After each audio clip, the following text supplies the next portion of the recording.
Hello dear students, ये जो आप लोगों का नीट का टेस्ट हुआ है 15 तारीख को, तो इसका अपने डिस्कशन कर दे रहे हैं। तो ये जो 46th क्वेश्चन है जिसमें बोला गया विच of following does not represent correct order of properties, ठीक है। तो जहाँ तक बात है इलेक्ट्रोनेगेटिविटी की, ठीक है, तो इलेक्ट्रोनेगेटिविटी के मामले में देखो आप लोग सबको पता है फ्लोरीन की इलेक्ट्रोनेगेटिविटी क्लोरीन से और क्लोरीन की ब्रोमीन और ब्रोमीन की आयोडीन से ज़्यादा होगी, ठीक है। यहाँ आयोडीन होगा, ये 1 छप की तरह बन गया, चलो आयोडीन है, वो कॉमन सेंस है, ठीक है। अच्छा, उसके बाद दूसरा देखो, इसमें यहाँ पे बोला गया साइज़ का ऑर्डर। हाँ, वो अलग बात है कि स्कैंडियम से टाइटेनियम, वेनेडियम, क्रोमियम, मैंगनीज वगैरह तक आते आते साइज इस तरीके से रिड्यूस करता है, ठीक है। लेकिन आप जो कंपेयर कर रहे हो वो डायरेक्टली स्कैंडियम को नहीं कंपेयर कर रहे हो, स्कैंडियम +3 कैटायन को डिस्कस कर रहे हो। और स्कैंडियम +3 के नाम पे ऑब्वियसली बात है, आप 1 नहीं 2 नहीं बल्कि 3 इलेक्ट्रॉन रिमूव कर चुके हो। और ट्राइवेलेंट कैटायन होने के नाते इसका जो साइज है वो ऑब्वियसली बहुत ज़्यादा रिड्यूस हो चुका है, ठीक है। तो जो ऑर्डर आप लोग स्कैंडियम, टाइटेनियम, क्रोमियम, मैंगनीज में अप्लाई करते हो वो इसके कैटायन और इसके न्यूट्रल फॉर्म पे अप्लाई नहीं हो सकता, ठीक है।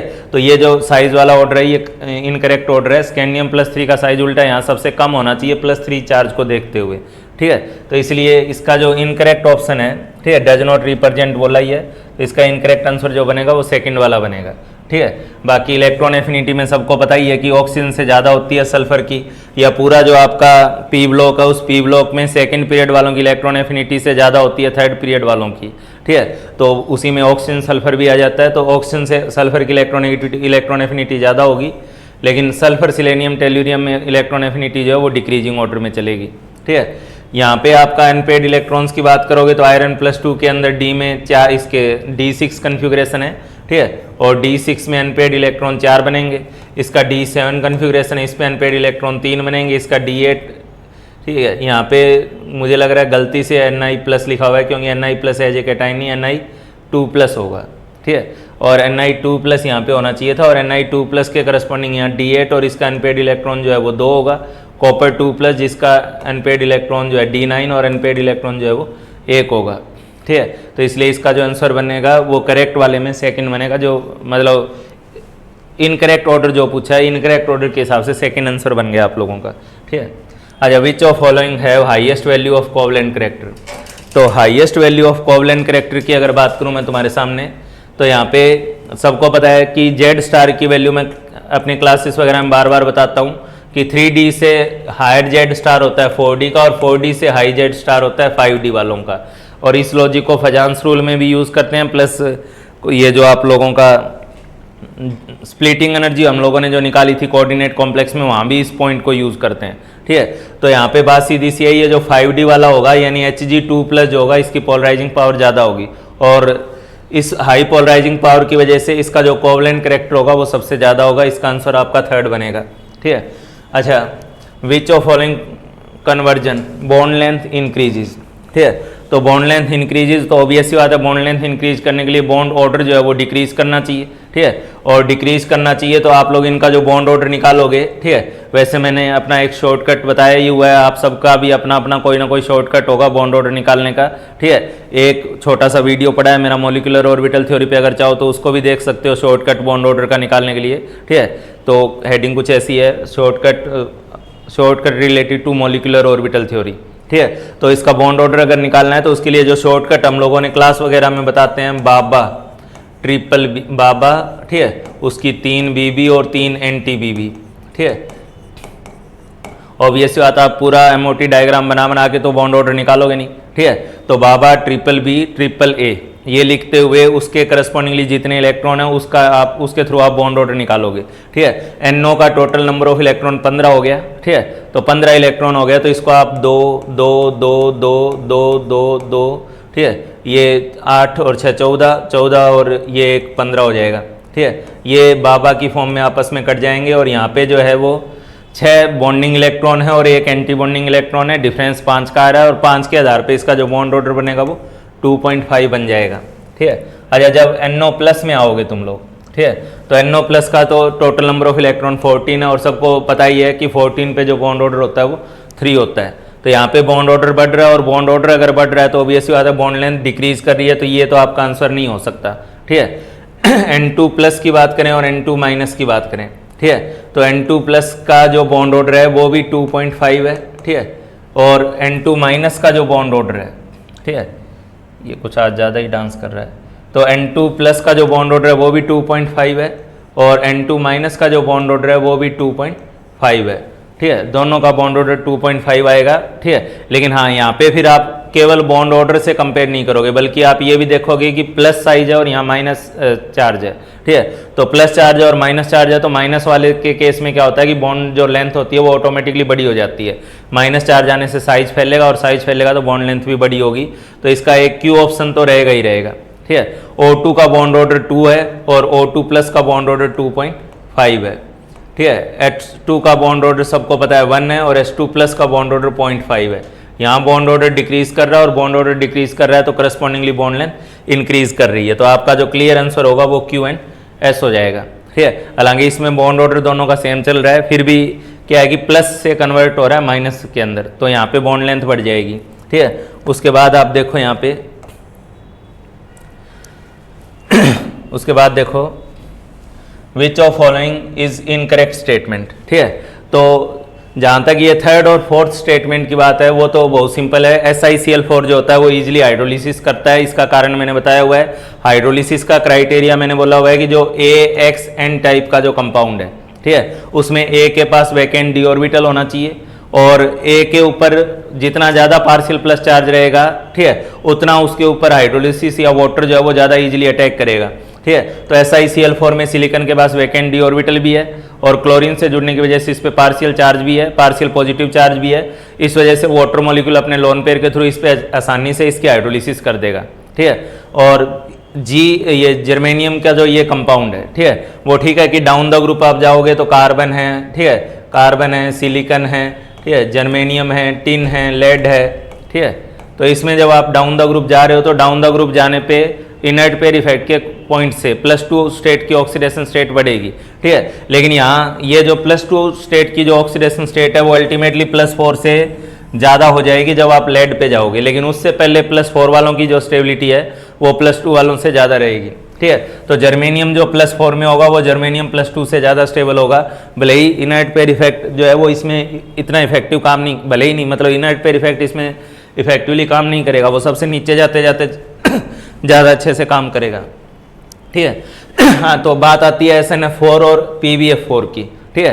तो PbF4 जो है वो जो है, देखो वैसे तो आइडियल आंसर तो ये है कि PbF4 जो है वो पूरी तरह आयनिक भी नहीं है, पूरी तरह कोवलेंट भी नहीं है, ठीक है। Pb+4 होने की वजह से उसमें ठीक ठाक पोलराइजिंग पावर है और ठीक ठाक पोलराइजिंग पावर के चलते इसमें कुछ ना कुछ तो कोवलेंट कैरेक्टर आ ही जाएगा, ठीक है। लेकिन हाँ, इसको ये है कि प्रीडोमिनेंटली फिर भी आप लोग आयनिक कंपाउंड की बिरादरी में रखोगे, ठीक है। तो Pb+4 जो है वो आयनिक बिरादरी का है और यहाँ पे उसको कोवलेंट नेचर का बता रखा है, इसलिए इसका जो आंसर है वो आप सेकेंड आंसर करोगे।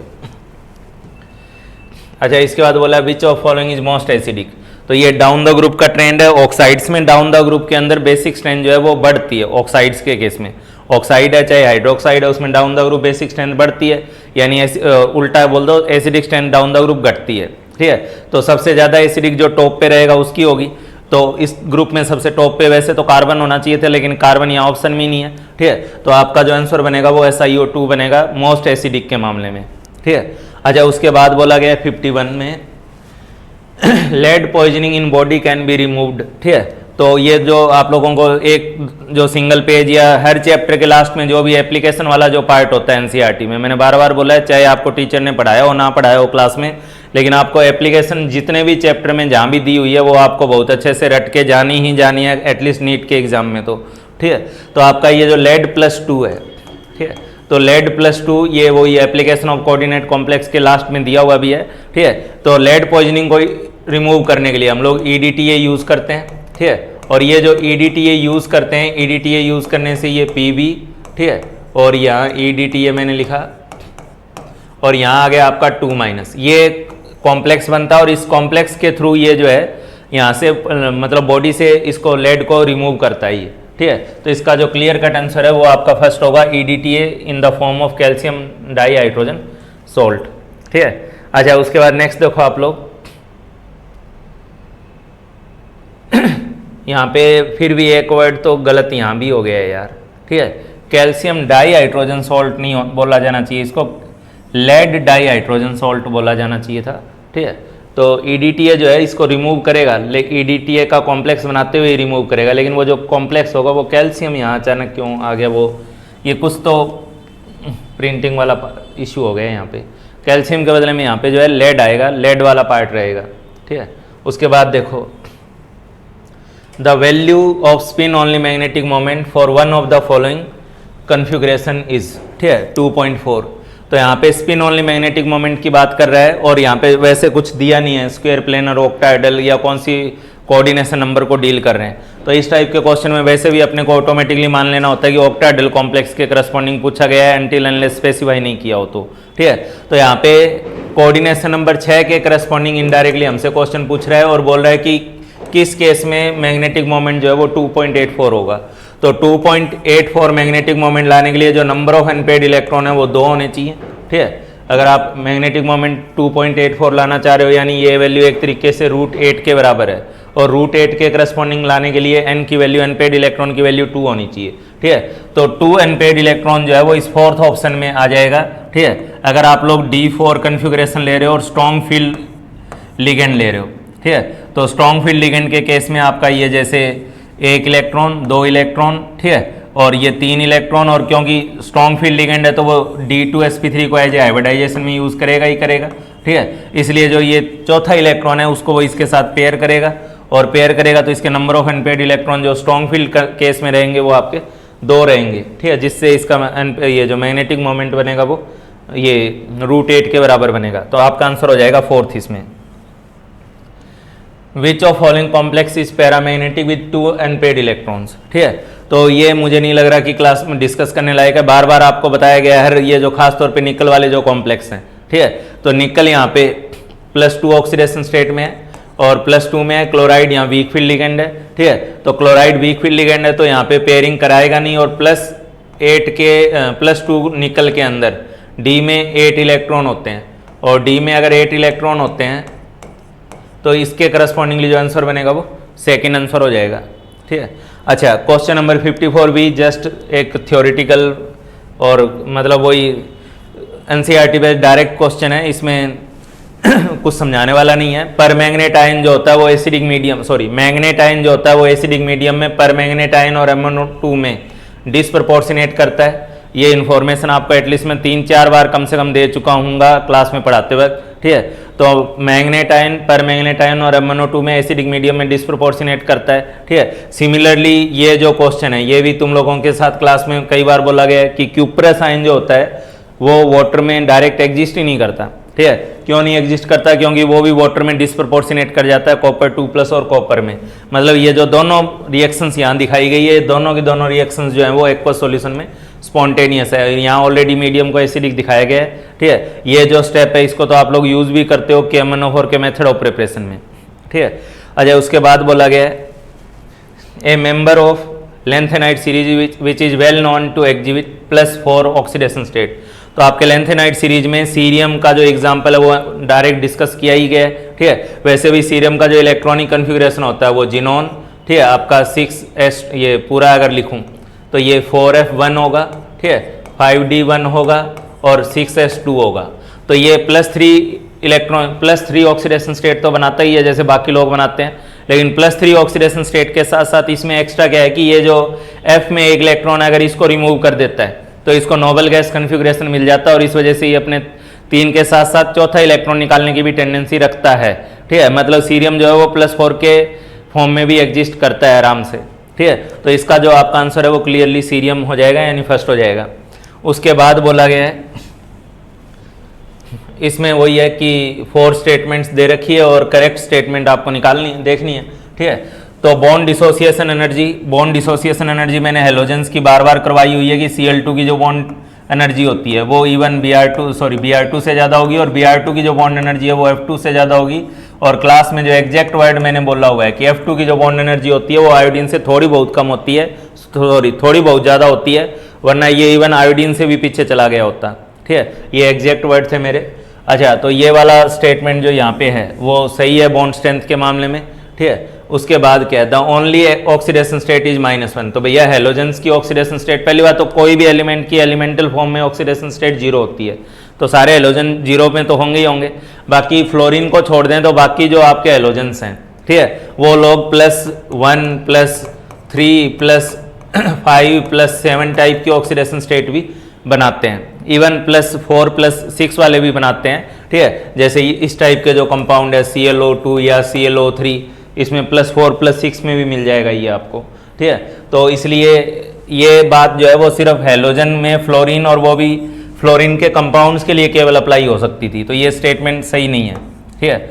उसके बाद आप लोग ये देखो, सबसे ज़्यादा जो इस टाइप के कंपाउंड बनाता है वो आयोडीन बनाता है, ठीक है। जो अलग अलग ऑक्सीडेशन, अलग अलग जो आयोडीन के कंपाउंड होते हैं, कई सारे कंपाउंड आप देखते हो, जैसे ICl3 केमिकल बॉन्डिंग वगैरह में स्ट्रक्चर भी डील करते हो, ठीक है, या IF7 वगैरह, और ये सब देखते हो, ठीक है। और ये सब जो बनते हैं ये ग्राउंड स्टेट में नहीं बनते हैं, क्योंकि ग्राउंड स्टेट में हेलोजेंस के पास केवल एक अनपेयर्ड इलेक्ट्रॉन होता है।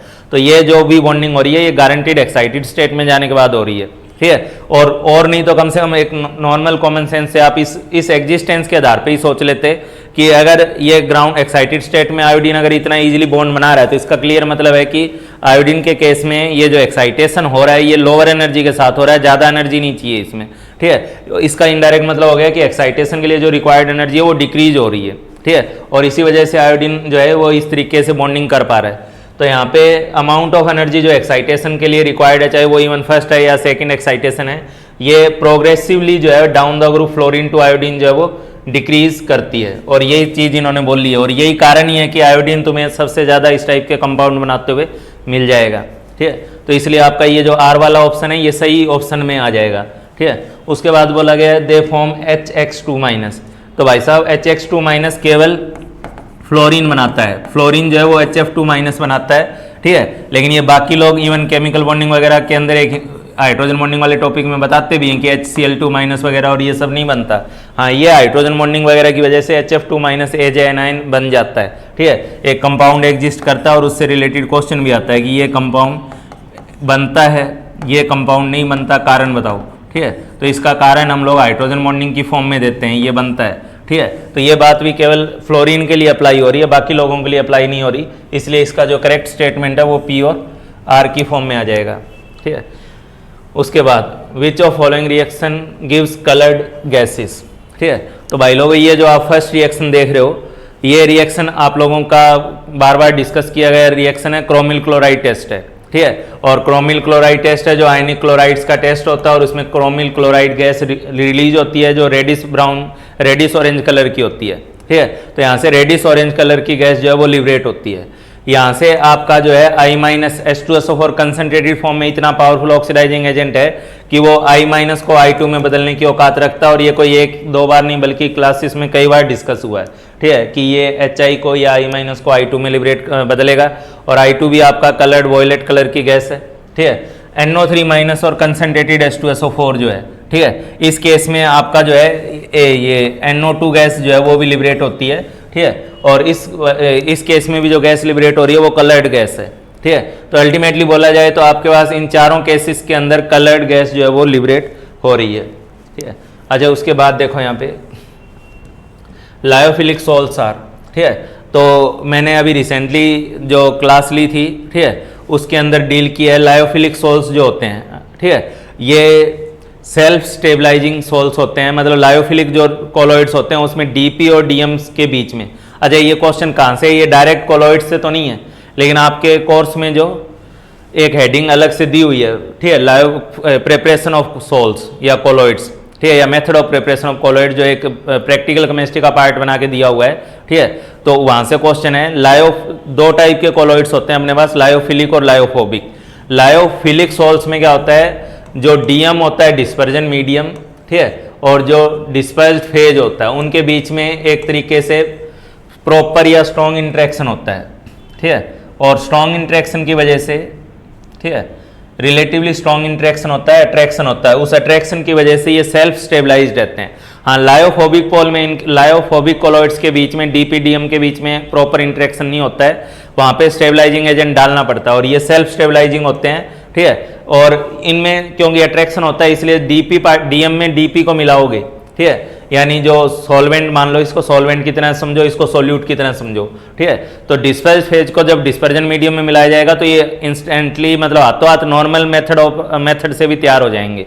लायोफोबिक को बनाने के लिए आपको प्रॉपर अलग अलग मेथड यूज करने पड़ते हैं, इसमें नहीं करने पड़ेंगे, ठीक है। इसमें कोई खास मेथड ऑफ प्रिपरेशन की जरूरत नहीं पड़ती है, ठीक है। अच्छा, उसके बाद देखो इसमें तो ये लायोफिलिक सोल्स क्या होते हैं, इरिवर्सिबल नहीं होते हैं, रिवर्सिबल होते हैं। क्यों? क्योंकि लायोफिलिक सोल्स में जब तुम डीपीडीएम को मिलाओगे ये कोलोइड बन जाएगा, डीपीडीएम को हटाओगे वापस मिलाओगे दोबारा कोलोइड बन जाएगा, जबकि लायोफोबिक में ऐसा नहीं होता है। लायोफोबिक एक बार अगर सेपरेट कर दिया गया तो उसको बनाने के लिए फिर प्रॉपर से एक टेक्निकल मेथड्स आपको प्रिपरेशन के यूज करने पड़ेंगे, ना कि आप डायरेक्ट मिलाए और आपका कोलोइड तैयार हो जाएगा। ऐसा लायोफिलिक कोलोइड्स में नहीं होता है, ठीक है। अच्छा, इसके बाद देखो आप लोग, they are prepared from inorganic compounds. तो मैं आपको एक हिंट और दे रहा हूँ, ऑर्गेनिक कोलोइड्स जो होते हैं जो वाटर के साथ हाइड्रोजन बॉन्डिंग वगैरह कर पाते हैं, क्योंकि तुमने सुना ही है जितने भी आप बायोमोलिक्यूल पढ़ते हो उनमें कई सारे OH ग्रुप या NH2 ग्रुप या C डबल बॉन्ड O जैसे ग्रुप रहते हैं और ये वाटर के साथ हाइड्रोजन बॉन्डिंग कर लेते हैं। तो ऑर्गेनिक कोलोइड जो होते हैं वो मेनली लायोफिलिक होते हैं, और जो इनऑर्गेनिक कोलोइड्स होते हैं ferric hydroxide sol, arsenic sulphide sol, ठीक है, ये लायोफोबिक नेचर के होते हैं, ठीक है। और ये बात भी सही है कि लायोफिलिक कोलोइड जो होते हैं, ठीक है, ये लोग या लायोफोबिक कोलोइड, ये सारी स्टेटमेंट्स करेक्ट है भैया, सॉरी करेक्ट नहीं है, कोगुलेटेड बाय एडिंग इलेक्ट्रोलाइट्स, ठीक है। इसमें मैं इसको हटाना चाहूँगा।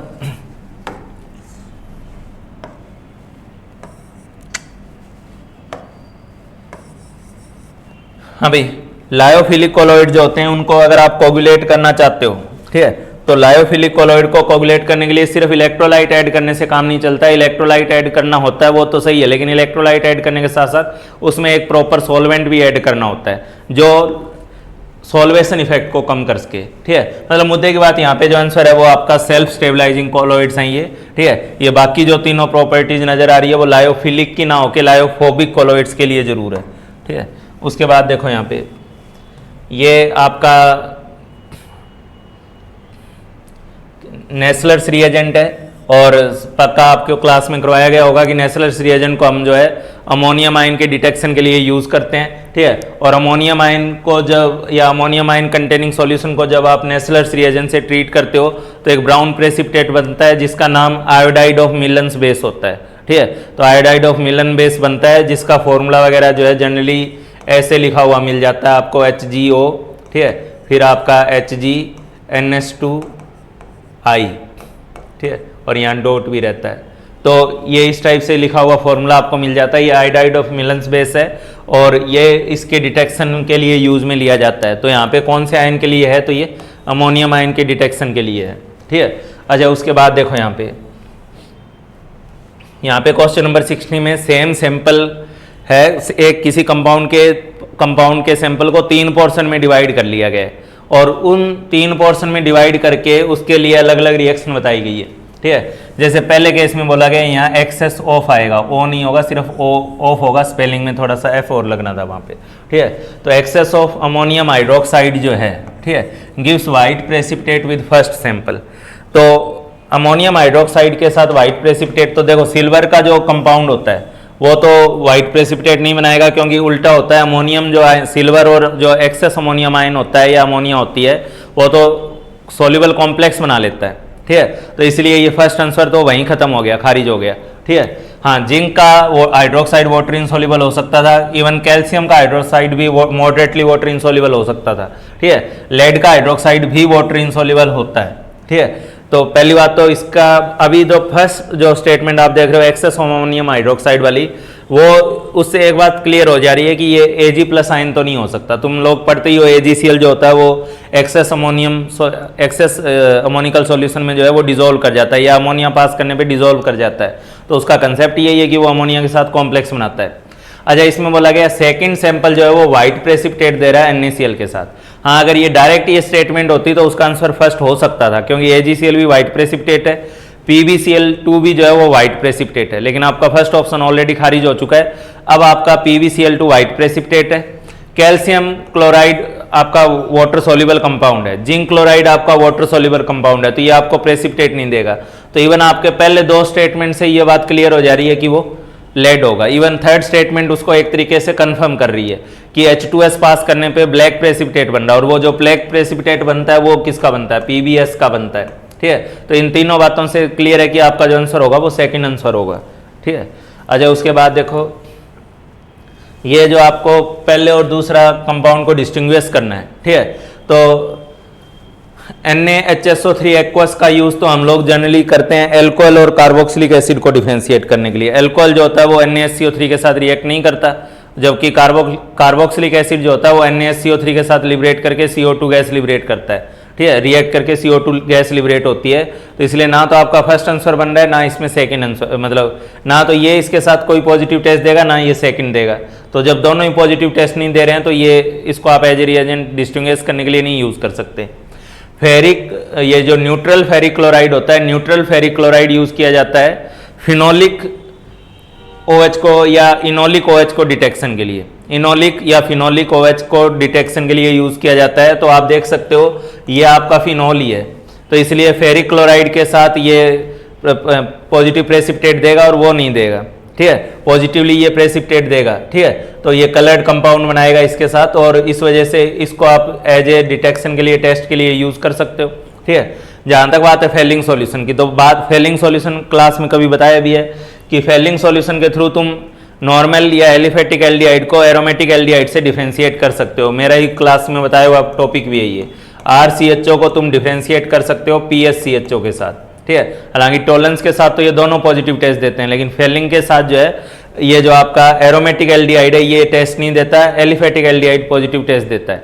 ठीक है, तो इसलिए आप इसमें फेलिंग सॉल्यूशन का यूज क्यों कर सकते हो, क्योंकि ये एलिफेटिक एल्डिहाइड है और ये जो है आपका एरोमेटिक है। ठीक है, ये बेंजीन से जुड़ा है, ये नॉर्मल साइक्लोहेक्साइल वाला जो रिंग नजर आ रहा है एक तरीके से उससे जुड़ा हुआ है। ठीक है, सोडियम मेटल का यूज यहाँ पे कोई मैटर नहीं करेगा, क्योंकि सोडियम जो है वो यहाँ पे भी हाइड्रोजन गैस लिबरेट करेगा, क्योंकि इसमें भी एसिडिक हाइड्रोजन है, और इवन इसके साथ भी हाइड्रोजन गैस लिबरेट करेगा, क्योंकि इसमें भी एसिडिक हाइड्रोजन है।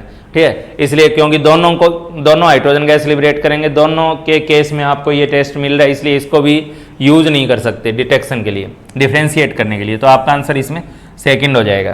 ठीक है, इसके बाद देखो 62 में एक्चुअली यहाँ एक स्ट्रक्चर बनी हुई थी, और स्ट्रक्चर मैं यहाँ दोबारा बना दे रहा हूँ। ठीक है, एक पेपर के थ्रू बना दे रहा हूँ। ठीक है, तो स्ट्रक्चर के अंदर कुछ ऐसा था, यहाँ पे ऐसा क्या था, ये जो आप लोग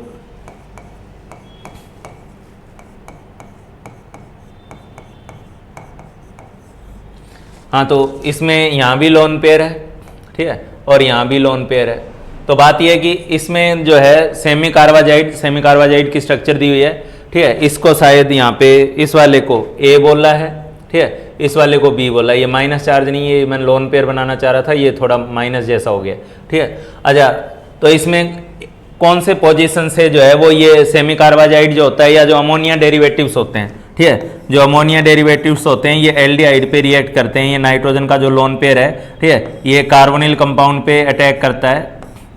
ठीक है, और कार्बोनिल कंपाउंड में जब अटैक होता है इसका, तो इस लोन पेयर के थ्रू होता है। ठीक है, हाँ भाई, तो ये लोन पेयर के थ्रू इस पे अटैक करता है। ठीक है, अब कहानी ये कि इसका जो लोन पेयर है आप देख सकते हो कि रेजोनेंस में इन्वॉल्व है। ठीक है, और इसका लोन पेयर क्योंकि रेजोनेंस में इन्वॉल्व है तो ये फ्रीली अवेलेबल नहीं है अटैक करने के लिए। ठीक है, और यहाँ पे ये जो लोन पेयर है ये इजीली फ्रीली अवेलेबल है, क्योंकि इसका लोन पेयर रेजोनेंस में इन्वॉल्व नहीं है। ठीक है, तो ये जो बी वाला जो नाइट्रोजन का जो लोन पेयर है, इसकी न्यूक्लियोफिलिसिटी ए वाले नाइट्रोजन के लोन पेयर की न्यूक्लियोफिलिसिटी से ज़्यादा है। ठीक है, और इस वजह से जो अटैक होगा वो बी वाली पोजीशन से होगा, ना कि ए वाली पोजीशन से। तो क्लियरली जो स्टेटमेंट ए है वो गलत है।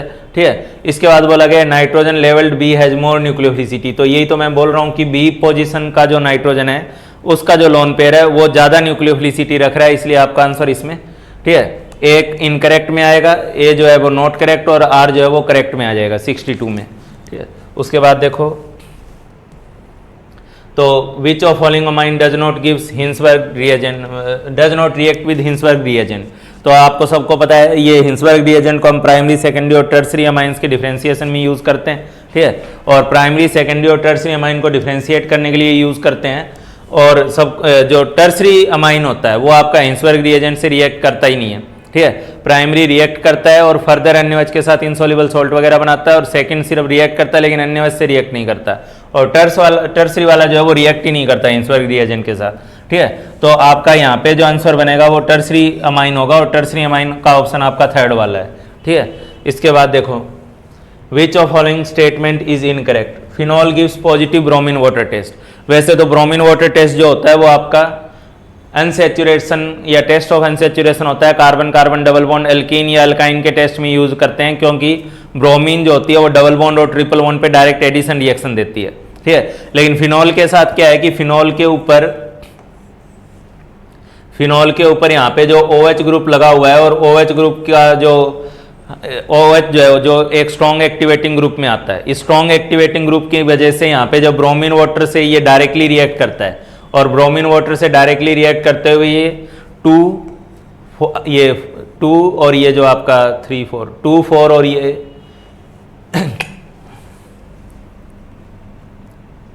2 4 6, ठीक है, इन दो पोजीशन पे आपको ब्रोमीन ग्रुप लगा के देगा।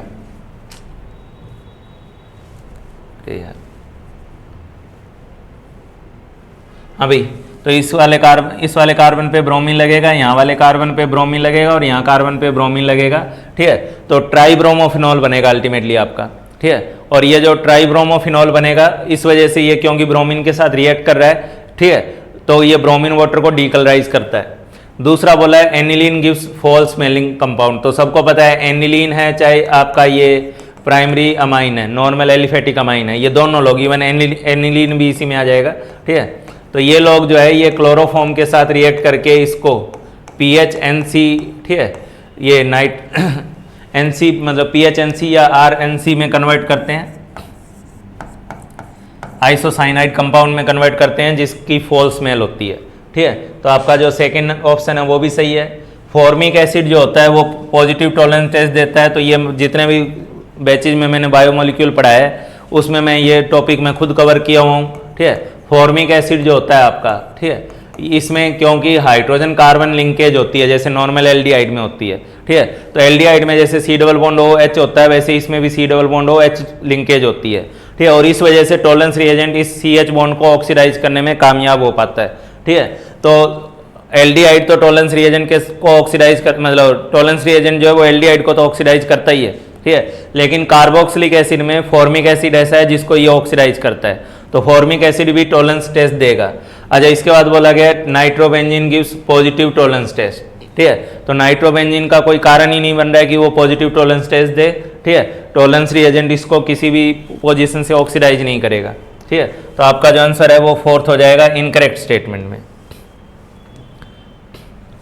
अच्छा, यहाँ पे फिनॉल को डाइल्यूट HNO3 से ट्रीट किया गया, कंसनट्रेटेड HNO3 से ट्रीट करने पे तो पिक्रिक एसिड बनता ही है, ठीक है। लेकिन क्योंकि यहाँ डाइल्यूट HNO3 से ट्रीट किया गया है तो ट्राई नाइट्रेशन होने की बजाय, ठीक है, यहाँ पे आपका मोनोनाइट्रेशन होगा, वो भी ऑर्थो एंड पैरा पोजिशन पे होगा, ठीक है। ऑर्थो और पैरा पे नाइट्रेशन होगा, ठीक है। और उसमें भी आपका जो ऑर्थो नाइट्रोफिनॉल होता है जिसमें इंट्रामोलिकुलर हाइड्रोजन बॉन्डिंग होती है वो स्टीम वोलेटाइल होता है, ये सब करवाया गया होगा, ठीक है।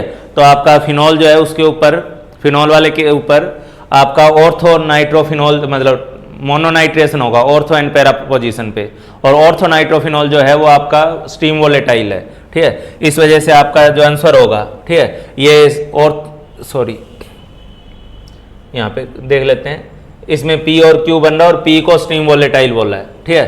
तो P और Q, तो इसका तो क्लियरली आंसर फर्स्ट ही हो जा रहा है, ठीक है। ये आपका ऑर्थो नाइट्रोफिनॉल, ये पैरा नाइट्रोफिनॉल, और ऑर्थो वाला जो है वो स्टीम वोलेटाइल भी है, ठीक है। तो इसलिए ये फर्स्ट आंसर हो जाएगा इसमें। अच्छा, क्वेश्चन नंबर 62 देख लो। आपका यहाँ पे पूछा है कि SN2 के लिए रिएक्टिविटी ऑर्डर क्या होगा, ठीक है। वैसे देखा जाए तो ये भी प्राइमरी है, ठीक है, ये भी प्राइमरी है और ये भी आपका प्राइमरी है, ठीक है। लेकिन एक बात आपको क्लास वगैरह में बताई गई होगी एज ए इन्फॉर्मेटिव इन्फॉर्मेशन, ठीक है, कि जिस कार्बन पे न्यूक्लियो ये लिविंग ग्रुप लगा हुआ है, ठीक है, और न्यूक्लियोफाइल जिस पे अटैक करने जा रहा है, ठीक है, उस कार्बन के बगल वाले ग्रुप पे अगर कोई दानव ग्रुप लग रहा है, खासतौर पे एल्डिहाइड कीटोन टाइप का या C double bond O type का ग्रुप प्रेजेंट है, ठीक है, तो वो इस न्यूक्लियोफाइल को और ज़्यादा अट्रैक्ट करेगा अटैक करने के लिए, ठीक है, जिसकी वजह से यहाँ पे न्यूक्लियोफिलिक रिएक्शन रेट जो होगी वो और ज़्यादा फास्ट रहेगी, ठीक है। तो किसी दानव ग्रुप के बगल में अगर CX टाइप का लिंकेज रहेगा तो उस पर न्यूक्लियोफिलिक अटैक या रेट ऑफ न्यूक्लियोफिलिक रिएक्शन यहाँ पे ज़्यादा रहेगी। ठीक है, तो ये क्लास में एज ए इंफॉर्मेशन बताया जाने वाला पॉइंट है। ठीक है, अच्छा अब अगर इन पे आ जाए डायरेक्टली BCD पे, तो BCD पे तो क्लियरली आपका ये स्टेरिक फैक्टर वाला पॉइंट अप्लाई होगा। ये लिस्ट स्टेरिकली इंडेड है, इसलिए इसके ऊपर सबसे इजीली न्यूक्लियोफिलिक अटैक होगा। ठीक है, इसमें फिर यहाँ पे थोड़ा सा ब्रांचिंग हुई, इस ब्रांचिंग की वजह से भी इसका क्या है, इस साइड वाली ब्रांचिंग की वजह से भी इस पे न्यूक्लियोफिलिक अटैक का रेट कम हो जाएगा। ठीक है, और ये तो आपका टर्सरी है, और टर्सरी में तो तुम्हें पता ही है कि न्यूक्लियोफिलिक अटैक या न्यूक्लियोफिलिक मतलब SN2 रिएक्शन को फेवर ही नहीं करेगा वो। ठीक है, टर्सरी जो है, तो अल्टीमेटली आपका जो ऑर्डर बनेगा वो सबसे पहले तो A होगा। ठीक है, उसके बाद सबसे लिस्ट इंडेड प्राइमरी होगा, फिर रिलेटिवली मोर इंडेड प्राइमरी होगा, और ये तो है ही टर्सरी। ठीक है, तो इसका आंसर का जो ऑर्डर होगा वो ABCD होगा, सेकेंड आंसर होगा यहाँ पे। ठीक है, उसके बाद देखो यहाँ पे 67 में बोला गया है SOCl2 pyridine लेते हुए। ठीक है, अच्छा SOCl2 के साथ जब आप फिनॉल की जो रिएक्शन कराते हो SOCl2 के साथ pyridine लेते हुए, ये एक SN2 रिएक्शन होती है। अगर आप pyridine नहीं यूज करते हो, ठीक है, तो pyridine नहीं यूज करने पे ये रिएक्शन जो है ये SNI रिएक्शन होती है। ठीक है, तो उस केस में ये SNI होती है। ठीक है, न्यूक्लियोफिलिक सब्स्टिट्यूशन विद ठीक है इंटरनल अटैक के साथ, और ये जो है आपका SN2 अटैक होता है। और इसमें SN2 वाली जो रिएक्शन होती है ऑब्वियस बात है, SN2 में आपका जो इन्वर्जन ऑफ कन्फिग्रेशन देखने को मिलता है, मतलब जो आपका OH है, ठीक है, ये OH वहाँ से हटेगा और उसकी अपोजिट साइड से जो है आपका Cl आएगा यहाँ पे। ठीक है, तो मतलब आपका जो प्रोडक्ट बनेगा वो CH3 होगा, H होगा, इस D को आपको इधर दिखाना है और इस Cl को इधर दिखाना है इन्वर्जन ऑफ कन्फिग्रेशन की वजह से। ठीक है, तो यहाँ पे इन्वर्जन ऑफ कन्फिग्रेशन होगा, ये प्रोडक्ट आपका बनना चाहिए।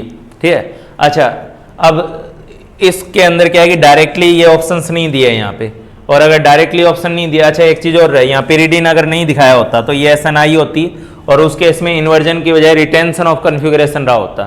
ठीक है, यहाँ पे रिटेंशन होता है अगर SNI लेते आप लोग। ठीक है, मेरे मुंह से गलती से यहाँ पे I का मतलब इंट्रामोलिकुलर न्यूक्लियोफिलिक था ये। ठीक है, और मैंने इन्वर्जन बोल दिया था, I का मतलब यहाँ इंट्रामोलिकुलर न्यूक्लियोफिलिक सब्स्टिट्यूशन होगा। ठीक है, अच्छा इसके अंदर आप लोग ध्यान दो, यहाँ पे ये जो D है तो ये आपका प्रोडक्ट बनना चाहिए। अब इसका और इन लोगों के ऑप्शंस को अगर आपको मैच करना है, ठीक है, तो इन ऑप्शंस को मैच करने का एक ही तरीका है, कैसे देखा जाए इसको अगर हम लोग इस H को यहीं रहने दें, ठीक है, मैंने क्लास में एक चीज़ बताई हुई है, ये जो 4 ग्रुप होते हैं आपके पास, इसमें से कोई एक ग्रुप को फिक्स करके अगर आप 3 ग्रुप को एक साथ एक सीक्वेंस में रोटेट करते हो, तो एक सीक्वेंस में रोटेट करते हो 3 ग्रुप को, चाहे क्लॉकवाइज रोटेट करो चाहे एंटी क्लॉकवाइज, एक को फिक्स करके, तो कन्फिग्रेशन चेंज नहीं होता है। ठीक है, तो इस H को H की जगह रहने दो। ठीक है, तो ऐसे केस में ये वाला जो D है, ठीक है, ये वाला D आपका इस पोजीशन पे आ जाएगा। ठीक है, D के बाद ये Cl आपका CH3 की पोजीशन पे आ जाएगा और CH3 यहाँ पे आ जाएगा, यानी ये जो है इसके रोटेट करके इसको बनाया जा सकता है एक को फिक्स रख के, तो इसलिए ये और ये दोनों सेम कन्फिग्रेशन रखेंगे। और अगर फिर भी आपको नहीं समझ में आ रहा हो, इस टाइप में आप कंफर्टेबल नहीं हो, तो एक सीधा सा ऑप्शन है कि इसका RS डिसाइड कर लो, और इन चारों ऑप्शंस का भी जल्दी से RS डिसाइड कर लो। R से R अगर मैच हो रहा हो तो इसका मतलब वो सेम कन्फिग्रेशन का है, तो वहाँ से आपको आंसर डिसाइड करना पड़ेगा। तो यहाँ पे आपका जो आंसर है वो 4th हो जाएगा। ठीक है, अच्छा उसके बाद नेक्स्ट देखो यहाँ पे, विच of following reaction in which of following reaction carbon dioxide is not released.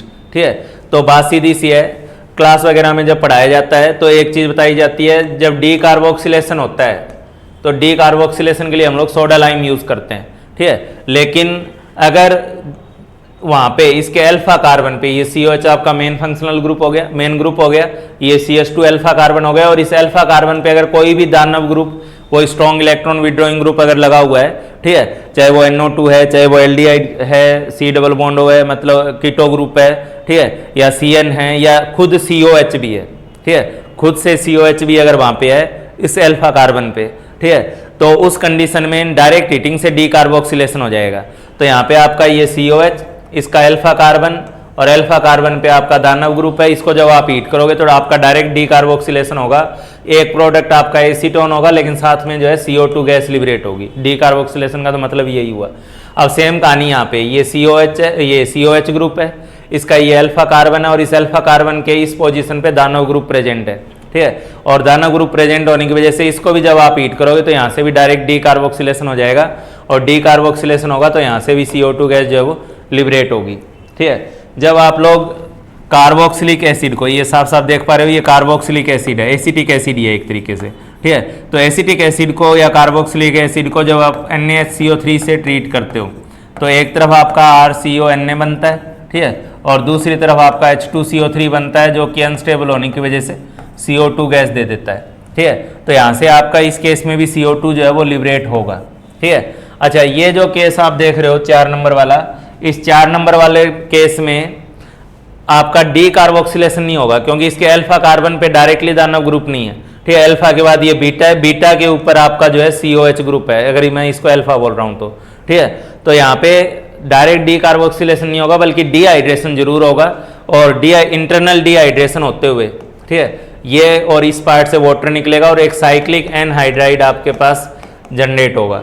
तो इसमें CO2 गैस लिबरेट नहीं होगी बल्कि वाटर मॉलिक्यूल लिबरेट होगा, ठीक है, और साइक्लिक एनहाइड्राइड इस केस में आपके पास बन जाएगा, ठीक है।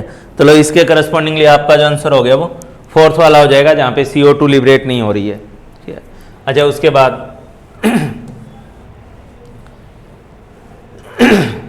यहाँ पे जो आपका 69 नंबर क्वेश्चन है, ठीक है।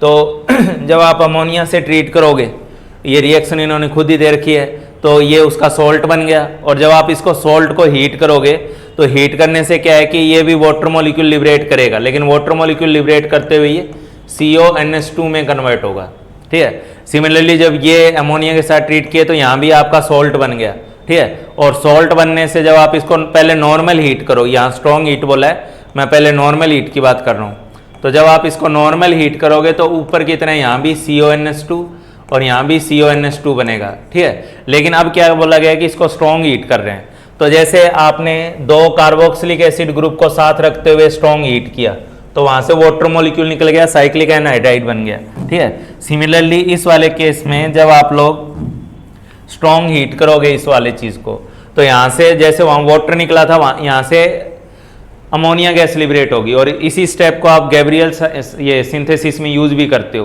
ठीक है, जो amine method of amine formation है, प्राइमरी अमाइन, ठीक है। तो आपका ये जो है C डबल बॉन्ड ये बेंजीन रहेगा, यहाँ C डबल बॉन्ड O रहेगा, यहाँ C डबल बॉन्ड O रहेगा, ठीक है, और ये पार्ट बनेगा यहाँ पे, ठीक है। जैसे वहाँ एनहाइड्राइड बना था उसी के करस्पॉन्डिंग ये बनेगा यहाँ पे, ठीक है। तो इसका जो आंसर बनेगा वो क्लियरली आप देख पा रहे हो 4th आंसर होगा। एक केस में ये बेंजामाइड बन जाएगा और एक केस में ये एनहाइड्राइड, मतलब एनहाइड्राइड बोल रहा हूँ, ठीक है, ये स्किनियमाइड भी नहीं बोलूँगा इसे, ठीक है, मतलब इमाइड फॉर्म का कंपाउंड बन जाएगा, IMIDE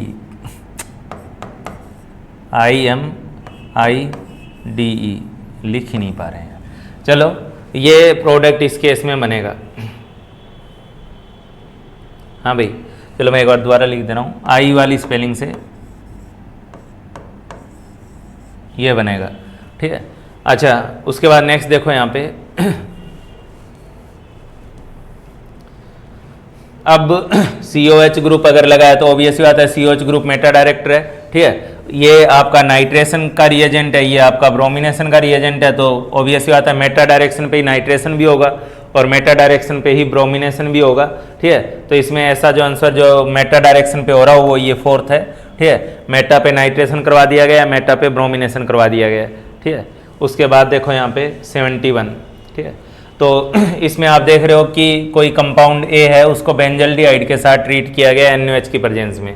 ये रिएक्शन देख के समझ में आ रही है कि ये एल्डोल रिएक्शन है, ठीक है। अच्छा, एल्डोल है तो आप देखो यहाँ पे ये वाला जो पार्ट है यहाँ पे, इस वाले पार्ट को आपको तोड़ना होता है, ठीक है। और ये जो अटैक होता है, अगर आप रिट्रो सिंथेसिस करोगे, मतलब आप रिवर्स डायरेक्शन में चलोगे, तो आपको पता होना चाहिए कि इस प्रोडक्ट से पहले, ठीक है, ये जब टूटा था तो ये C डबल बॉन्ड O रहा होगा, ठीक है, और यहाँ पे CH3 रहा होगा, ठीक है। ये जो डबल बॉन्ड है इसको तोड़ के एक तरफ वाले पे डबल बॉन्ड O दिखाना होता है और एक तरफ वाले पे 2 हाइड्रोजन जोड़ देने होते हैं अगर आप रिवर्स प्रोडक्ट एनालाइज करना चाह रहे हो एल्डोल का, ठीक है। तो यहाँ पे आपने डबल बॉन्ड O दिखा दिया, इस पे आपने इस वाले पे आपने 2H जोड़ के उसको CH3 कर दिया, मतलब ये एसीटोफिनोन होगा और एसीटोफिनोन यहाँ ऑप्शन आपका जो है वो 4th में है, ठीक है। तो ये आपका इंटरमोलिकुलर, ठीक है, एल्डोल है, ठीक है, मतलब क्रॉस एल्डोल है ये आपका। अच्छा, which of following is incorrect statement, ठीक है, तो इसका तो पहला स्टेटमेंट ही इनकरेक्ट है, साफ साफ दिख रहा है। इसमें बोला गया है कि ये जो कंपाउंड है कैन गिव एल्डोल कंडेंसेशन, ठीक है, ये क्लास वालास का एग्जाम्पल रहता है। ये जो है ये कंपाउंड एक ऐसा एग्जाम्पल है जिसमें आप देखते हो कि कोई अल्फा हाइड्रोजन नहीं है, और कोई अल्फा हाइड्रोजन नहीं है तो आपको भी माइंड में आएगा कि ये तो एल्डोल का जो क्राइटेरिया उसको फुलफिल कर रहा है, ठीक है। लेकिन ये जो कंपाउंड आप देख रहे हो एक्चुअली ये आइडोफॉर्म रिएक्शन या हेलोफॉर्म रिएक्शन का इंटरमीडिएट भी है। हेलोफॉर्म रिएक्शन क्लोरोफॉर्म फॉर्मेशन का ये इंटरमीडिएट भी है, ठीक है। एक्चुअली ये रिएक्शन स्टार्ट अगर होती है क्लोरोफॉर्म वाली CH3CHO से जब स्टार्ट होती है तो उसके अंदर एक स्टेप में CCl3CHO बन चुका होता है आइडोफॉर्म रिएक्शन के, ये हेलोफॉर्म रिएक्शन के अंदर, ठीक है। अब ये जो आपका बना हुआ होता है इसके अंदर फर्दर क्या रहता है आपका, ये जो C डबल बॉन्ड O है और H है, ठीक है, इसमें ये OH माइनस इस पे अटैक करता है, इस पे माइनस आता है, ठीक है, और उस माइनस के बाद यहाँ से रिवर्स फॉर्म में ये माइनस जो है, ठीक है, मैं बना भी दे रहा हूँ, CCl3 O पे माइनस और यहाँ पे H है और एक तरफ से OH आ गया, और ये माइनस वापस यहाँ पे अटैक करते हुए यहाँ से CCl3 माइनस को बाहर निकालता है, ठीक है, और यही CCl3 माइनस फिर क्लोरोफॉर्म में कन्वर्ट होता है, ठीक है।